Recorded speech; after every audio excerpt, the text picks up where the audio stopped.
Great, and that's what's been keeping me from doing walk-in vlogs recently. It's a little break right now, but it has been pretty rainy this last little while. I don't know if I like that. Too close up.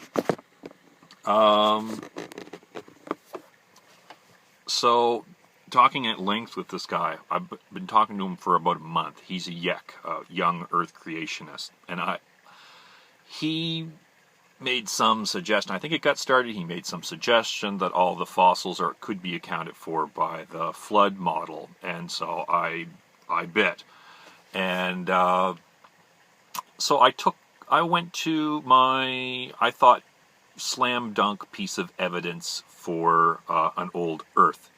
And I think I chose it for a few reasons, but Joggins, Nova Scotia. I'm from Nova Scotia. That's my home province in Canada. And Joggins, Nova Scotia is a really interesting place in that it has about 10 million years worth of rock strata that have been tilted on their sides, so they're very accessible. So you can walk, but they're stretched out over about 14 kilometers. See, during the Carboniferous period, that area of the world was between two big ranges of mountains that would have been dramatic. At that time, they would have looked something like the Rocky Mountains, not like as they are today. They're a very worn out series of low hills. But at the time, it would have been a very dramatic landscape.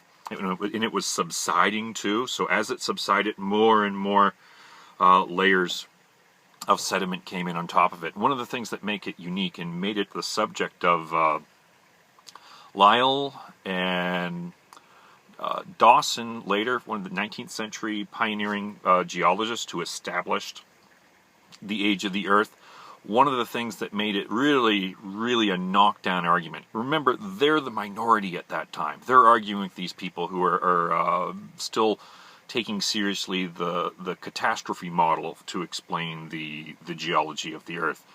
And they had to argue with them. And one of the real knockdown, and you'll see it, and I took, over the last month, when I had time between studies of my own studies in psychology, I've been looking for different books, looking at the original Lyell's work, and every so often some geologists came and revisited that area, and I've looked at a few of them, and they keep saying, what we have is, the real knockdown thing is we have these, well, they call them trees, but they're not really trees, they're closer to club moss. So imagine club moss that's, 5 to 6 meters high. And they're in the rock faces, and when you look at the base of them, you'll often find roots, if they haven't been knocked off yet, but you often find roots. And what they call paleosol, which is basically fossilized soil. Soil fossilizes. And how they know that it's fossilized soil is that it'll show sediments that have been air deposited, and they'll have burrows of different invertebrates and sometimes vertebrates as well. And they will show the action of different fungi that live in the substrate that act on the soil. So frequently, when they find these upright trees, they often find these paleosols. It took a month to try to get this into this guy's head because he's entirely resistant, because it completely conflicts with his view of the flood. And at the same time, I'm having this same problem of grappling with his view of the flood. Now let me try to give it through his eyes. So he has all these strata. Those can be explained, because his idea of the flood is that at the end of the flood, when it's going down, it doesn't just go down. If you look at the majority of Genesis 8, just read Genesis 8. Okay, it's not long. But the verses I'm thinking of is verse 3 and verse 5. Most translations use the word continually, or some synonym of that the waters went down continually. Others, a couple, translated as coming and going. And I've read the commentaries on that, and some say it's literally coming and going, but it's often understood as more and more. And you look at the same expression used in 3 other places, I believe, in the Old Testament, and it's clear from the context that it's more and more. In any event, say what? So if he's right, when the flood's going down, it rises and falls and rises and falls, and he imagines that at each of these you could drop down several meters of material. Now, how does he explain the trees? That's the comical part. We've got floating forests. Not just floating forests, not with trees upright, floating on the waters. On one hand, he'll say, oh, but you have to imagine that, well, how do you account for all the sediment? Well, you have to imagine that the flood was very dynamic and there were tsunamis, like every day tsunamis. Imagine.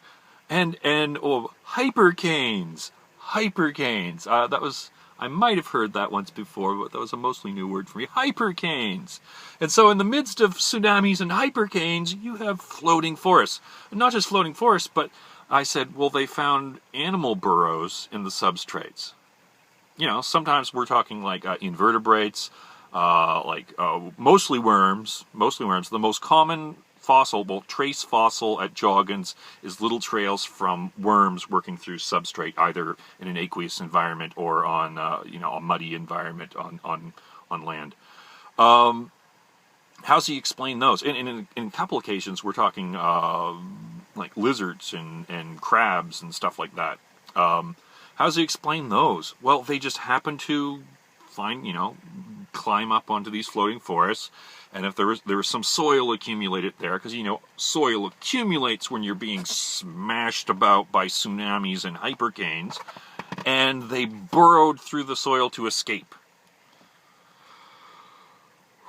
It gets pretty frustrating because we went through that several times, and he felt, okay, I've explained that. We're done with that. So now let's move on to carbon-14. No. Let's go back. And I really made him stick with it. Forced him to look at it. I put up pictures. He was saying, oh no, the roots are rare, rooted plants are rare. And I said, okay, let's look at these pictures. Seeing is believing, and show them very quickly. You can do this if you Google upright fossil Joggins cliff roots, and you one of them is like over a meter long, going through the substrate. And I just looked at every account of Joggins mentions trees, in situ, paleosoils. So the trees here, paleosoils here, the roots are here. Anyways, he eventually went away.